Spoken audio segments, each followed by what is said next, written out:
Hi friends, విరాహి YouTube ఛానల్కి స్వాగతం. ఈరోజు ఈ వీడియోలో ఆర్గానిక్ ఫార్మింగ్ గురించి అయితే మీకు చూపించబోతున్నాను.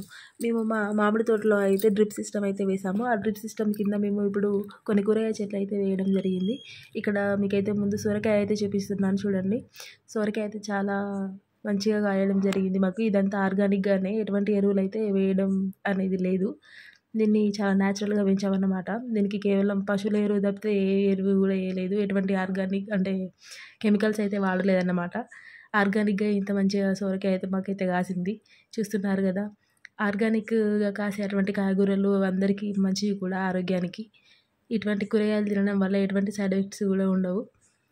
మనం ఆర్గానిక్ ఫార్మింగ్ చేసే వాళ్ళను మనం వారికి సపోర్ట్ ఇవ్వడం అనేది చాలా బెటర్ అని చెప్పొచ్చు.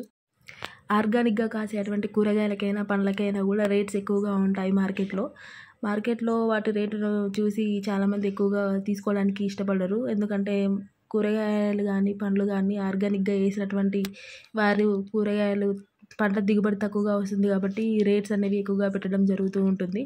ఇవి న్యాచురల్గా పండుతాయి కూడా కాబట్టి వాటికి రేట్స్ ఎక్కువగా ఉండడం జరుగుతుంది.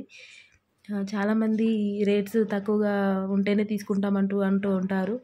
కానీ రేటు గురించి పక్కన పెడితే మనకు ఆర్గానిక్గా పండిన వాటిలో ఎక్కువ పోషకాలు ఉంటాయి కాబట్టి వాటిని తినడం మంచిదన్నమాట. ఇక్కడ చూస్తున్నారు కదా, ఇక్కడ పక్కన పుచ్చకాయ తోట అంటే పుచ్చకాయ చెట్టు కూడా మేము వేయడం జరిగింది.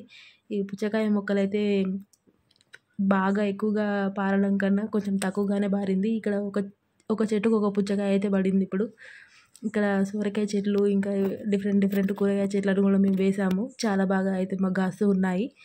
విరాహి యూట్యూబ్ ఛానల్ని చూస్తున్న ప్రేక్షకులందరికీ ధన్యవాదాలు. మా ఛానల్ ఇలానే ఆదరిస్తూ ఉండాలని కోరుకుంటున్నాము. వీలైతే ఇంకో వీడియోతో కలుద్దాం. బాయ్.